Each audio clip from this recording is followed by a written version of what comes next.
4,000 लेकर दाखिल खारिज नहीं करने का लगाया आरोप।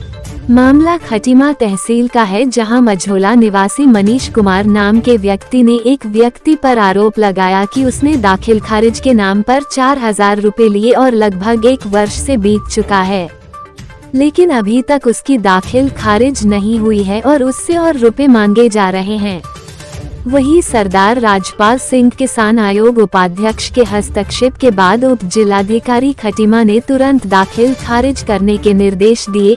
वहीं एसडीएम खटीमा ने कहा कि राजस्व विभाग के अधिकारियों कर्मचारियों ने जहां भी प्राइवेट कर्मचारी रखे गए हैं, उनको तत्काल हटाया जाएगा। दरअसल खटीमा तहसील प्रशासन में कुछ पटवारी एवं राजस्व कर्मियों ने अपने अधीन प्राइवेट लोग रखे हुए हैं, जो उनके कार्य की देखरेख करता है। यहां तक कि राजस्व विभाग के गोपनीय अभिलेख को भी देखते हैं, जो यह एक संगीत मामला है। फिर भी राजस्व विभाग मुख्य दर्शक है। वहीं राजपाल सिंह किसान आयोग उपाध्यक्ष ने कहा कि बीजेपी के कार्यकर्ताओं के साथ यदि किसी भी प्रकार की कोताही बरती जाएगी तो नाइंसाफी होती है तो माफ नहीं किया जाएगा। खटीमा से गुड्डू खान की रिपोर्ट। मेरा नाम मनीष कुमार है, फ्रॉम मझोला, तहसील खटीमा, जिला उधम सिंह नगर। मैं पिछले 1 साल से परेशान हूँ दाखिल खारिज को लेकर। और क्या कहते हैं, मैंने बालिस्टर को 4,000 रुपये पिछले मंथ दे रखे हैं 1 साल से। वो उस 1 साल में उन्होंने क्या कहते हैं लगभग रोज़ टाला भराई करते रहते हैं कि आज नहीं कल नहीं, और आज मेरे से कह रहे हैं पैसे और लगेंगे। तो इस बात पे बहस हुई उनसे। फिर क्या कहते हैं मंत्री जी आ गए और क्या कहते हैं मंत्री जी ने तुरंत निस्तारण करा दिया। और सीएम साहब की जो जीरो टॉलरेंस की सरकार है, उसे आज वास्तव में उन्होंने पूरा साकार किया। हमारे पास कुछ समस्याएं लेके आए थे और इनके जो कार्यकर्ता हैं बीजेपी की, उनकी कुछ समस्याएं थी। उन समस्याओं को हमने सुन लिया, उसका जल्दी से हम निराकरण भी कर रहे हैं। कुछ अतिक्रमण के लेकर उनकी बात शिकायत थी, वो अतिक्रमण हम जल्दी से मंडे तक ये हम वहाँ पर हटवा देंगे।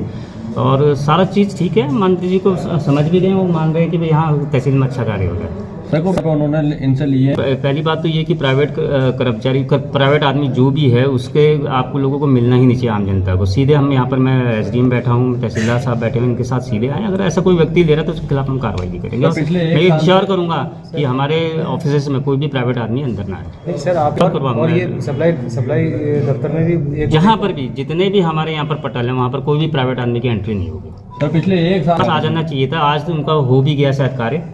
अगर ये सीधे हमारे पास आ गए तो यहाँ तहसीलदार साहब के पास है तो उनको ये समस्या नहीं झेलनी पड़ती। तो मेरा तो यही सुझाव है कि भाई जो भी आपको अगर कोई समस्या होती है तो सीधे मेरे पास आए, उसका समस्या का समाधान किया जाएगा। उस विषय का संज्ञान आदरणीय एसडीएम साहब ने, तहसीलदार साहब ने ले लिया है। अभी हम सब लोग आके ऑफिस में गए थे, हमने उनसे स्पष्ट तौर से कह दिया, एसडीएम साहब से कह दिया कि कोई भी बाहरी व्यक्ति तहसील में रिकॉर्ड रूम में हो, चाहे आपके ऑफिस में हो, चाहे तहसीलदार के ऑफिस में हो, चाहे सप्लाई इंस्पेक्टर के ऑफिस में हो, नहीं आना चाहिए और नहीं घुसना चाहिए। पब्लिक डीलिंग उससे नहीं होनी चाहिए। तो इसलिए आज हमने निवेदन किया, क्योंकि एक दाखिल खारिज का पिछले 1 साल से मामला था। उस व्यक्ति ने हमारे कार्यकर्ता से पैसा भी लिया था ठग कर। आज को स्पष्ट कर दिया कि पैसा वापस कर दोपहर तक। दूसरा, दाखिल खारिज शाम तक या कल तक उसकी दाखिल खारिज होगी, उसको खुदोनी मिलनी चाहिए। तीसरा निवेदन मेरा था कि कुछ मार्गों को, जिसमें आदरणीय एसडीएम साहब ने जाके अतिक्रमण हटवाया था, लेकिन वहाँ पर पुनः अतिक्रमण हो गया, तो आदरणीय एसडीएम साहब से कहा कि तत्काल उस पर कार्रवाई करिए। अगर वो व्यक्ति नहीं मारा तो पुलिस कार्रवाई करिए, कानूनी कार्रवाई करिए। तीसरा मैंने ये विषय रखा कि हमारे जितने कार्यकर्ता हैं, हमारे कार्यकर्ता आपसे मान सम्मान चाहते हैं। हमारे कार्यकर्ता तहसील हो, चाहे ब्लॉक हो, चाहे थाना हो, चाहे कोई भी विभाग हो, उसको मान सम्मान चाहिए।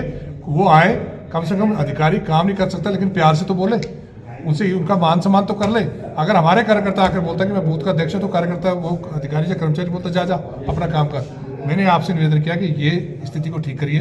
कार्यकर्ता हमारे सर्वोपरि है, हमारी पार्टी की रीढ़ की हड्डी है, हम उसके लिए समर्पित हैं। अगर उसको कहीं परेशानी होगी तो हम उसके लिए हर हद तक जाने को तैयार है।